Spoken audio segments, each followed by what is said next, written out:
আসসালামু আলাইকুম। শুনছেন সংবাদ শিরোনাম। সাবেক ছাত্রলীগ সভাপতির বিরুদ্ধে গ্রামবাসীর মানববন্ধন। এখন শুনবেন বিস্তারিত। ব্রাহ্মণবাড়িয়ার নাসিরনগরের সাবেক এক ছাত্রলীগ নেতার বিচার ও গ্রেফতারের দাবিতে মানববন্ধন ও বিক্ষোভ মিছিল করেছে গ্রামের শতাধিক মানুষ। রবিবার 24শে নভেম্বর বিকালে উপজেলার গুনিয়াউক ইউনিয়নের গুনিয়াউক বাজারে মানববন্ধন অনুষ্ঠিত হয়। অভিযুক্ত মোহাম্মদ শাহাবুদ্দিন দানু বুনিয়াউক ইউনিয়ন ছাত্রলীগের সাবেক সভাপতি ও নিশ্চিন্তপুর সরকারি প্রাথমিক বিদ্যালয়ের প্রধান শিক্ষক।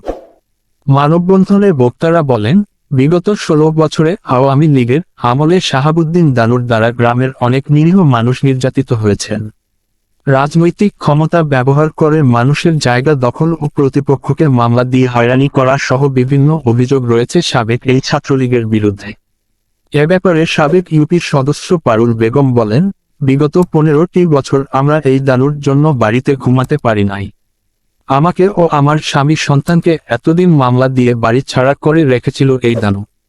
আমরা এই দানুর হাত থেকে রক্ষা পেতে চাই। ভুক্তভোগী AKM মামুন আলী বলেন, বিএনপির রাজনীতির সাথে জড়িত থাকার কারণে দানু আমার জায়গা দখল করে আমার বিরুদ্ধে মামলা দিয়েছে। ওর অত্যাচারে আমরা এলাকা ছাড়া ছিলাম। এখনও তার অত্যাচার থেকে আমরা রেহাই পাচ্ছি না। একের পর এক মিথ্যা মামলা দিয়ে সে আমাদেরকে হয়রানি করে যাচ্ছে।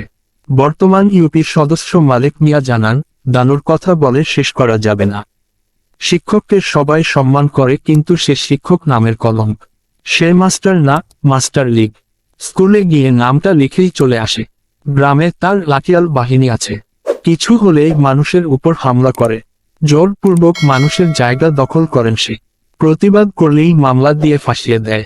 অসুস্থ, বৃদ্ধ মানুষও তার মামলার অত্যাচার থেকে রেহাই পায় না। এ বিষয়ে অভিযুক্ত সাবেক ওই ছাত্রলীগ নেতা শাহাবুদ্দিন দানু বলেন, এদের অভিযোগ সম্পূর্ণ মিথ্যা ও বানোয়াট। আমাকে ফাঁসানোর জন্য তারা এই মানববন্ধনের আয়োজন করেছে। আমি শিক্ষকতা পেশার সাথে জড়িত হওয়ার আগে ছাত্রলীগ করতাম, এখন রাজনীতি করি না। আমার বিরুদ্ধে যে সকল অভিযোগ করা হয়েছে তা মিথ্যা। নাসিরনগর থানার ভারপ্রাপ্ত কর্মকর্তা ওসি শফিকুল ইসলাম বলেন, শিক্ষকের পক্ষে মামলা হয়েছিল, তখন আমরা আসামিদের ধরেছিলাম। আজকে ওই শিক্ষকের বিরুদ্ধে মানববন্ধনের বিষয়টি শুনেছি। ব্রাহ্মণবাড়িয়া 24.news